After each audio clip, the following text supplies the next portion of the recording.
Last night, you probably dreamed about something chasing you, or falling, or showing up somewhere important with no clothes on and not understanding why nobody else seemed to notice. You've had a dream like this before. So has almost everyone you've ever met, in nearly every country on Earth, in every decade, anyone has bothered to ask. But the real reason you keep having it isn't random, and it isn't your brain working through stress. It's a fossil, a behavioral fossil, preserved not in stone, but in the wiring behind your eyes, left over from a world that disappeared hundreds of thousands of years ago.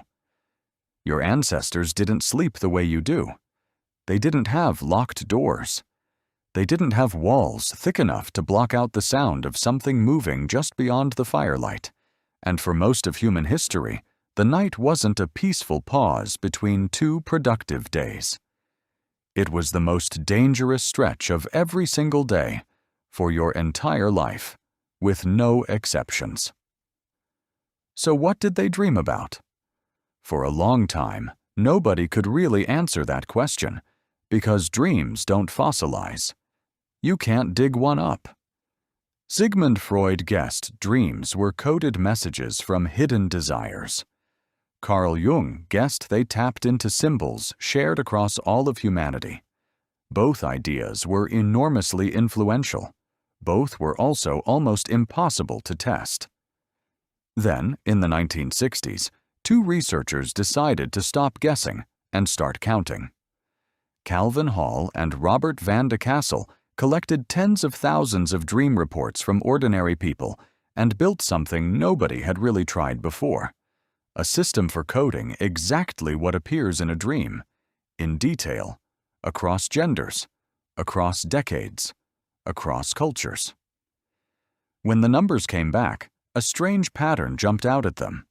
The same handful of scenarios kept showing up, over and over, almost regardless of who the dreamer was or where they lived. Later researchers, including G. William Domhoff, who continued this work for decades, gave these recurring scenes a name: typical dreams, being chased, falling, being attacked by someone or something, losing your teeth, one by one, being frozen in place while something gets closer. Does any of that sound familiar? It should. There's a good chance you've had at least one of those dreams in the last few weeks, maybe more than once. And here's the part that should feel strange the moment you actually sit with it. These aren't the dreams of someone replaying their day. Nobody gets chased by a vague shape down an empty street on their actual Tuesday. Your teeth don't fall out one at a time while you're brushing them in real life. These are dreams about ancient dangers, played out inside a brain that never got the memo that the danger went away. This is where a Finnish researcher named Antti Revonsuo enters the picture. Around the turn of the millennium, Revonsuo proposed something that sounds almost too simple to be true. He called it the threat simulation theory, and the core idea is this: dreaming may have evolved, at least in part, as a kind of nightly rehearsal space, a flight simulator for danger. Your sleeping brain takes the threats your ancestors actually faced, things like predators, falls, attacks from rivals, and runs you through versions of them again and again, so that if you ever face something similar while awake, part of your brain has already practiced the response. Think about that for a second. You're not just remembering the past in your dreams. You might be training for it. And the threats that show up most often in modern dream reports line up strikingly well with the threats that would have mattered most 2 million years ago, back when your ancestors were small-bodied, mostly unarmed primates living in landscapes full of animals that could kill them.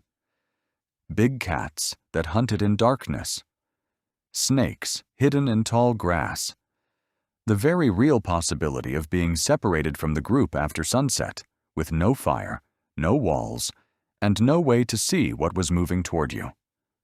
Falling, being chased, being trapped while something gets closer. For most of human history, These weren't abstract fears. They were Tuesday. But it gets stranger, because dreaming itself is far older than humans. Researchers studying sleep across species have found that something resembling REM sleep, the stage most associated with vivid dreaming, shows up in birds and in many mammals, not just primates. Which means the basic machinery for dreaming was already running, in some form, long before anything resembling a human ever existed. Your species didn't invent the dream.